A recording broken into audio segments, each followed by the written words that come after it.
From the first underwater nuclear test at Bikini Atoll in 1946, and a Soviet-era nuclear torpedo exploding in the remote waters of northern Russia, to a 9-kiloton blast in the Pacific Ocean that tested the durability of battleships, and a 5,000-foot wall of water created by Operation Umbrella, here is every underwater nuclear test that was caught on camera.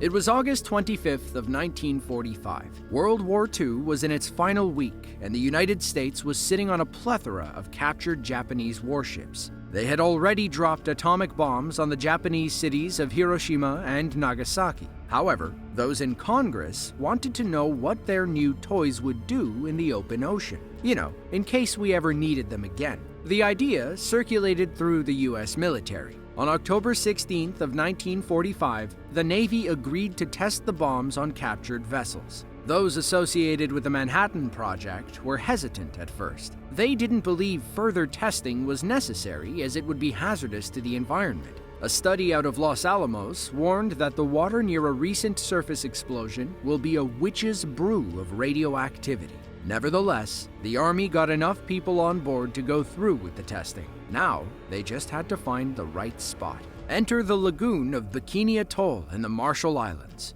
It had everything our testers were looking for. It was an area controlled by the United States, its inhabitants could be easily evacuated, and it was 3,000 miles away from the nearest city. There was also an air base within 1,000 miles, so B-29s could fly in, drop the bomb, and fly out. On July 1st of 1946, a fleet of 95 target ships took position in the lagoon. The testers also placed animals on the ships to study the effects of radiation. As you can imagine, animal rights groups weren't too pleased. At 0900 hours, a B-29 bomber flew over the lagoon and dropped the first payload, a 23-kiloton Fat Man. It detonated 520 feet above the target fleet. The blast sank 5 warships and damaged many others. Next, they wanted to know how an underwater blast would affect the fleet. On July 25th of 1946, they detonated another nuke 90 feet below the surface.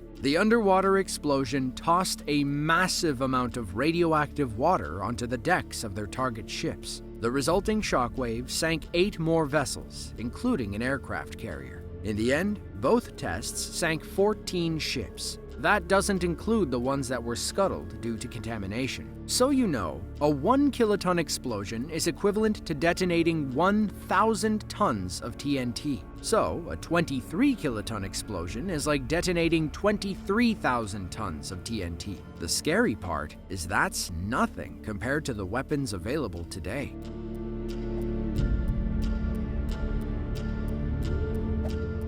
On May 14th of 1955, 30 ships carrying 6,800 personnel gathered about 500 miles southwest of San Diego.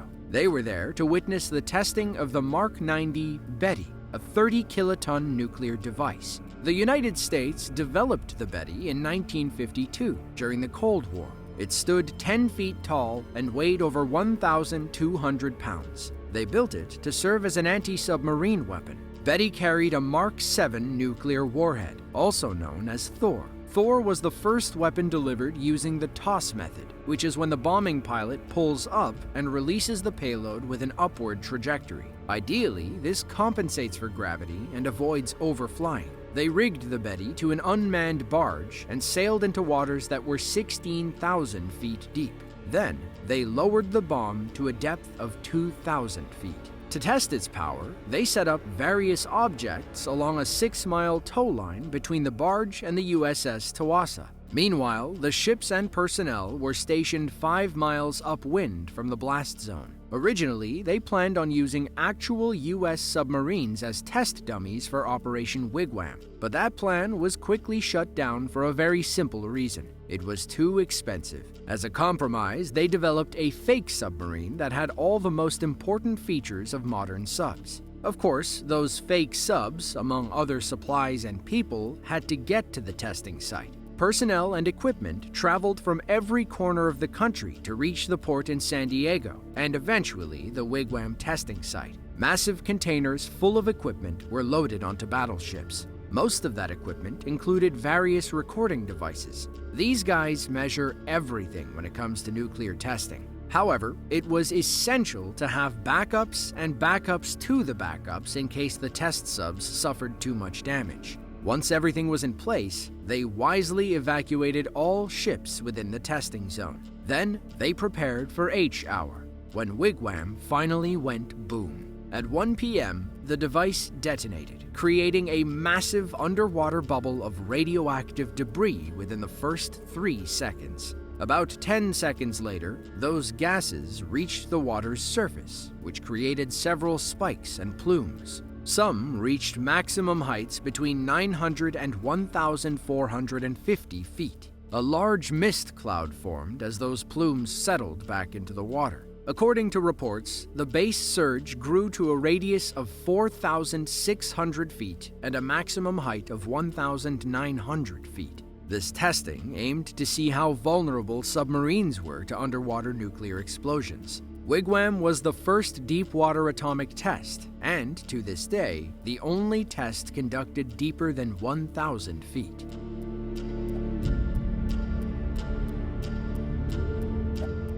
After World War II, the Soviet Union kicked its nuclear program into high gear. Their first nuclear device was called Rossiya Delayet Sama, or RDS-1. It translates to Russia Does It Itself. They launched their first test on August 29th of 1949. Things just got bigger from there. Up until the 1950s, all Soviet tests had been conducted above ground. Then, in 1954, the Russians built their first nuclear torpedo.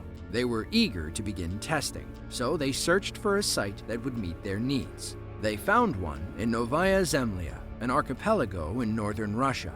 The frigid waters of the Kara Sea made for the perfect testing grounds away from civilization. On September 21st of 1955, the Russians detonated their new nuclear torpedo at a depth of 40 feet.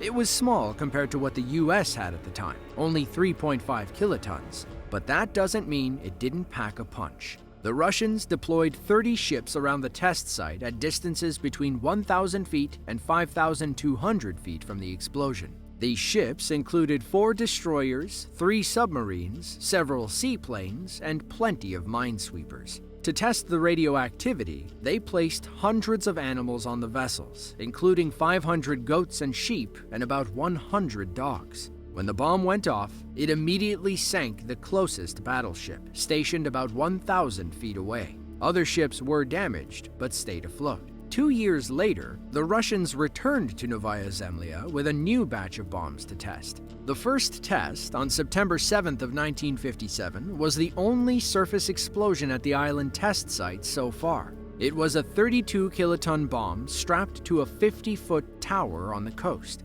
Once again, they deployed animals, warships, and other military assets to test the damage. The explosion resulted in a crater over 260 feet wide and 50 feet deep. Radiation near the epicenter was 40,000 Röntgen per hour. To put that into perspective, a healthy dose of Röntgen is 2 per year. But the Soviets weren't done. Not yet. They still had another torpedo to test that was twice as powerful as the first one. On October 10th of 1957, the Russians detonated a 10-kiloton T-5 nuclear torpedo off the coast of Novaya Zemlya. The explosion occurred 60 feet deeper than the first one. The bigger bomb sank 3 destroyers, 3 submarines, 2 minesweepers, and many smaller target ships.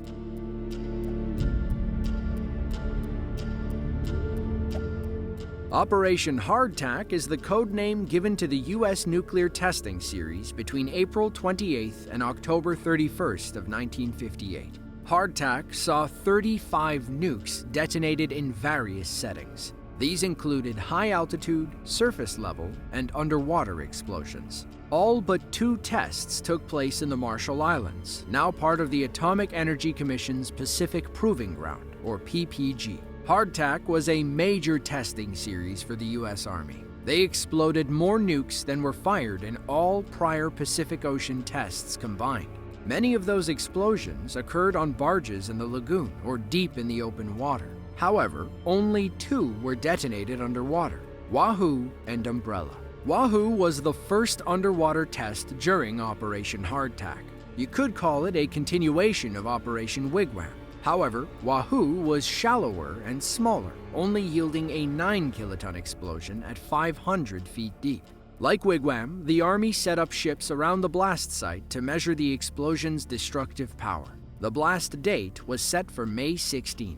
Within seconds, Wahoo created a spray dome that was over 800 feet high. Smaller plumes appeared in every direction, with the vertical plume rising for 12 seconds after the blast. The spray dome itself was about 3,800 feet across by the 20-second mark. A target ship stationed about 3.4 miles away took a direct hit from the shockwave. It shook violently, but stayed afloat.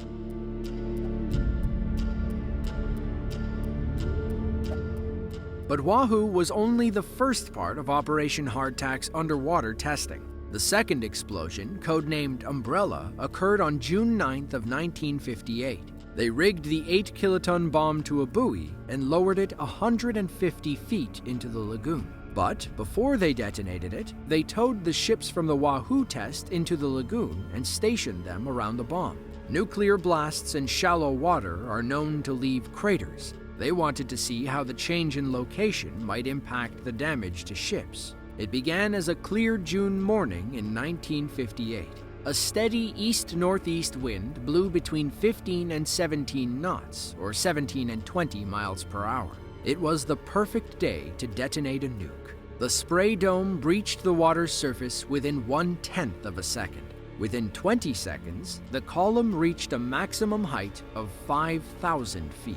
Meanwhile, the base surge stretched for 6,000 feet in all directions. You could see it in the air for 25 minutes. The 8-kiloton blast left a 3,000-foot wide crater in the lagoon's floor. However, it didn't damage the naval target ships beyond repair. They were fixed up and towed back for service in Pearl Harbor. One vessel, a merchant ship named the Moran, was damaged beyond repair and scuttled near Ikurin Island. Wahoo and Umbrella led to some key findings regarding nuclear weapons. Researchers discovered that underwater blasts create less fallout as the water absorbs radioactive material. While the base surge was highly radioactive, direct gamma radiation was extremely low. As for the shockwave, it wasn't enough to sink or damage military ships beyond repair. That said, some suffered equipment damage that rendered them immobile.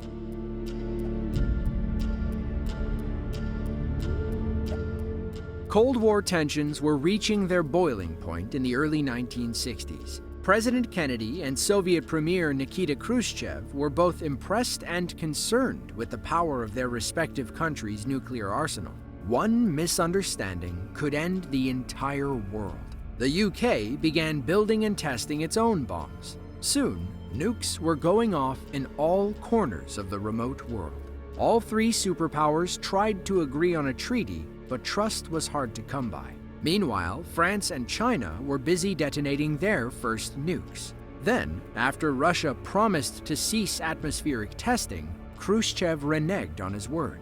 In response, President Kennedy launched Operation Dominic, a series of 31 nuclear tests in 1962. It was to be the swiftest testing series to date, with 4 operations happening concurrently over 15 million square miles of the Pacific Ocean. These included airdrop tests, atmospheric tests, and ground-level explosions. For the underwater tests, Operation Dominic chose an area in the Pacific Ocean about 426 miles off the coast of San Diego. They wanted to test new weapon systems and free-fall bombs dropped from B-52s. One of those new systems was a nuclear-armed RUR-5A ASROC, or anti-submarine rocket. Here's how it works. Sonar picks up an enemy submarine and relays its position to a ship armed with an ASROC missile system. The attacking ship fires a missile that follows an unguided ballistic trajectory toward the target. The payload separates and enters the water at a predetermined point on that trajectory.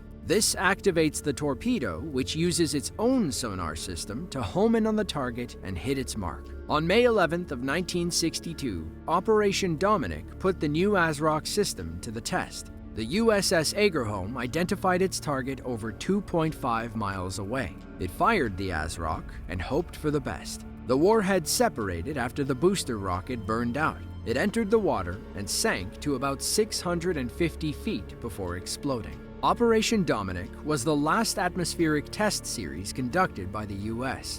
In 1963, the U.S. and USSR signed the Limited Test Ban Treaty in Moscow. The treaty prohibited all test detonations of nuclear weapons except for those conducted underground. If you enjoyed this video and want to see another just like it, then be sure to click the link on screen now. With that, thanks for watching, and be sure to tune in next time.